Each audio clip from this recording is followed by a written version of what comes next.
Everyone, I hope आप सभी लोग बहुत अच्छे होंगे और उतने ही अच्छे तरीकों से पढ़ाई स्टार्ट कर चुके होंगे। तो इस वीडियो में हम लोग देखने वाले आपके क्लास 11 मैथ्स की प्रश्न वाली 1.1 को। ठीक है, पहला क्वेश्चन को देखेंगे इसमें स्टार्टिंग से। प्रश्न पहला, इसमें क्या करना है, हम लोग को समुच्चय है कि नहीं बताना है, और है तो फिर उसको आंसर्स भी हम लोग को लिखना है। तो पहला क्वेश्चन आपकी स्क्रीन पर क्या बोल रहा है कि अभाज्य पूर्णांकों का संग्रह, ये हम लोग का समुच्चय है कि नहीं, इसको बताना है। तो मैं आपको बता दूं कि ये क्या है, अभाज्य पूर्णांक। अभाज्य भी होना चाहिए और पूर्णांक भी होना चाहिए, दो हम लोग का कवर होना चाहिए। तो ये क्या है, हम लोग का संग्रह, मतलब एक समुच्चय है। क्यों भाई, क्योंकि हम लोग कोई अभाज्य संख्या लेंगे तो वो निश्चित है, ऐसा नहीं कि कोई दूसरा उठा कर ले आएंगे, कोई दूसरा उठा कर ले आएंगे, वो फिक्स है, इसलिए ये क्या है, एक समुच्चय है। क्लियर। प्रश्न दूसरा क्या बोल रहा है, तो प्रश्न दूसरा हम लोग का बोला जा रहा है कि गणित में कठिन अध्यायों का संग्रह, तो ये हम लोग का क्या नहीं होगा, ये हम लोग का समुच्चय नहीं होगा। क्लियर है, ठीक। फिर थर्ड क्वेश्चन क्या बोल रहा है कि विश्व के सर्वश्रेष्ठ बल्लेबाजों का संग्रह, तो इसमें भी बल्लेबाज हर किसी को अलग अलग को सर्वश्रेष्ठ लगता है, तो ये भी एक समुच्चय नहीं होगा। क्लियर है, 3 प्रश्न हो गया। चौथा प्रश्न आपकी स्क्रीन पर है, क्या बोल रहा है कि आपकी कक्षा के सभी बालकों का संग्रह, तो कोई भी कक्षा एक निश्चित कक्षा लेना पड़ेगा ना, ऐसा नहीं कि कोई दूसरा कक्षा ले। आपके कक्षा का बोला गया है, मान के चलो मेरे कक्षा में 30 स्टूडेंट है, तो इसके आंसर्स मैं लिख सकता हूँ कुछ इस तरीके से, है ना।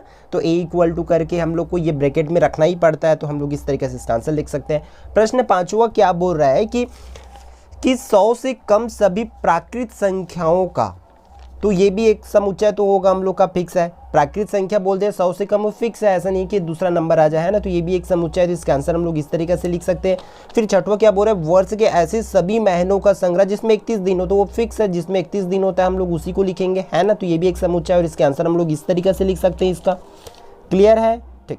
फिर अगला प्रश्न क्या बोल रहा है, 30 के सभी भाजकों का संग्रह, तो 30 जिन संख्या से भाग जाता है ना, ये तो समुच्चय होगा ही होगा, ठीक है। तो जिन संख्या से भाग जाता है उसी को हम लोग लिख देंगे इसका आंसर, तो कुछ इस तरीका से हो जाएगा, ठीक है। इक्वल टू हम लोग A B, आप लोग जो मैंने है वो लिख सकते हैं आप लोग, ठीक है। जरूरी नहीं कि मैं A लिख रहा हूँ तो आप लोग भी A लिखो, आप लोग B भी लिख सकते हैं, C भी लिख सकते हैं, जो मर्जी हो लिख सकते हैं, ठीक है। फिर अगला प्रश्न क्या बोल रहा है, 1/3 तथा 1/2 के बीच स्थित सभी परिमेय संख्याओं का संग्रह हम लोग को करना है। तो इसके लिए क्या करना पड़ेगा, हम लोग को एक और 2 के बीच बहुत सारा परिमेय संख्या है ना, तो ये समुच्चय तो है, तो इसका आंसर हम लोग लिख सकते हैं, ठीक है। अगला क्या बोल रहा है कि संख्या 210 के अभाज्य गुणनखंडों का संग्रह, तो अभाज्य गुणनखंड निकालना पड़ेगा, आप लोग को पता होगा, है ना।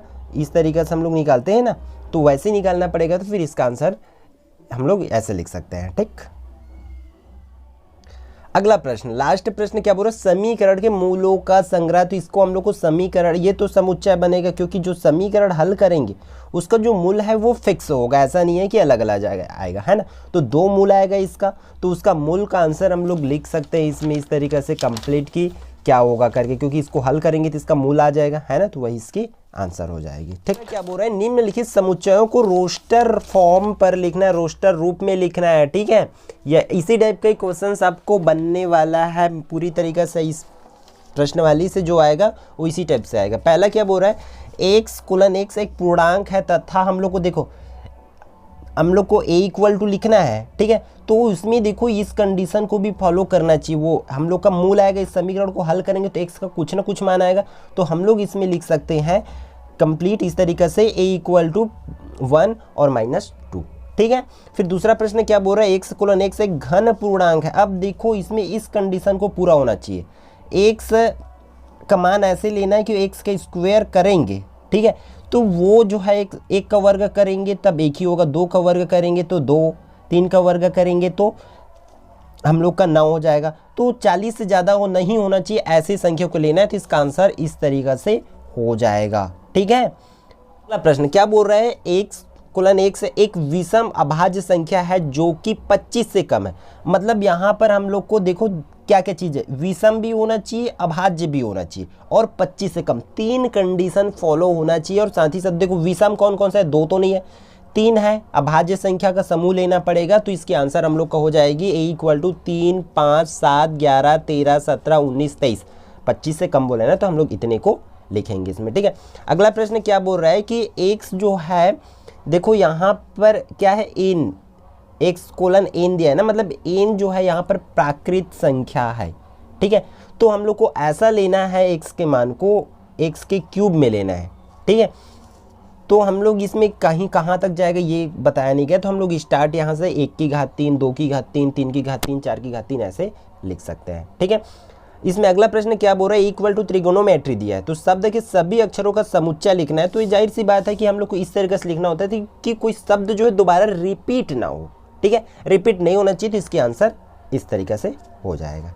क्लियर है, ठीक। अगला क्वेश्चन देखते हैं, बी इक्वल टू दिया है ई, फिर ये अवयव है, इसको अवयव है बोला जाता है, इस साइन को, ठीक है, याद रखना आप लोग, उस साइन को क्या बोला जाता है, अवयव है बोला जाता है। तो अवयव क्या है, मतलब एक्स जो है किसके अवयव है, एन मतलब प्राकृत संख्या की, और वो कोलन में दिया है एक्स, एक अभाज्य संख्या तथा अभाज्य, एक से एक अभाज्य संख्या लेना है, साथ ही साथ इस कंडीशन को भी फॉलो अप करना है।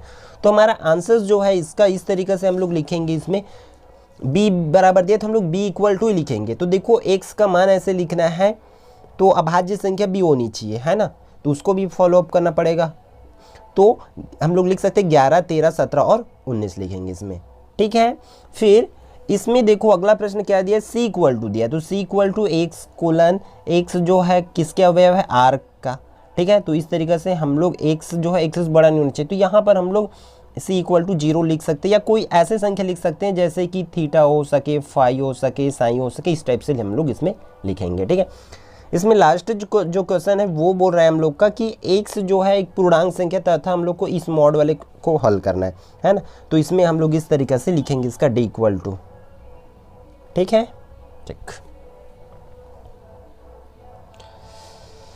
प्रश्न तीसरा जो है आपकी स्क्रीन पर है, क्या बोल रहा है कि निम्नलिखित समुच्चयों को निर्माण रूप में लिखना है, ठीक है, निर्माण रूप में, या इसी को सूचीबद्ध भी बोला जाता है, याद रखेंगे आप लोग, ठीक है। अब जैसे कि प्रश्न दूसरा में हम लोग यहाँ पर देखे थे शब्दों में लिए था ना, इसी तरीके से अब इस फॉर्म में हम लोग को लिखना रहेगा इस क्वेश्चन को, ठीक है। तो पहला देखो, पहला में 2 दिया, 4 दिया, 6 दिया, फिर डॉट डॉट डॉट दे दिया, तो इसको हम लोग को शब्द में कैसे लिखेंगे, निर्माण रूप में कैसे लिखेंगे। तो हम लोग a इक्वल टू लिख सकते हैं, ब्रैकेट लिखेंगे x, हम लोग को मान लेते हैं कि ये जितने भी संख्या वो x है, तो x कोलन x, फिर जितने भी दिया है कौन सी संख्या, सम संख्या, तो हम लोग सम प्राकृत संख्या इस तरीके से लिख देंगे पहला का आंसर, ठीक है। दूसरा क्या दिया, देखो 5, 25, समझना पड़ेगा कि यहाँ हो क्या रहा है, तो e equal to x colon x लिखेंगे, फिर वो x क्या है, मतलब यहाँ 5 क्या हो रहा है, 5 की घात 2 करेंगे तो 25 आएगा, 5 की घात 3 करेंगे, तो इसी तरीके से हम लोग का इसके आंसर कुछ इस तरीके से हो जाएगा, ठीक है। और देखो 625 तक जा रहा है, मतलब हम लोग को इस कंडीशन को भी फॉलो करना पड़ेगा कि n का जो मान लेंगे, मतलब 5 की घात करेंगे, 5 की घात 1 से लेकर के 5 की घात 4 तक जाएगा, तो हम लोग इस तरीके से इसको लिखेंगे, ठीक है।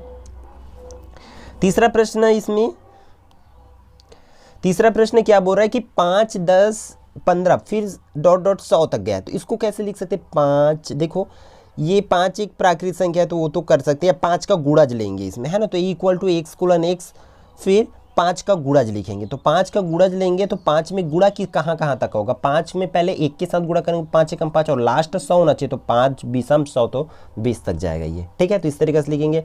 चौथा को भी हम लोग इसमें, ठीक है, तो चौथा को इस तरीके से हो जाएगा इसका आंसर।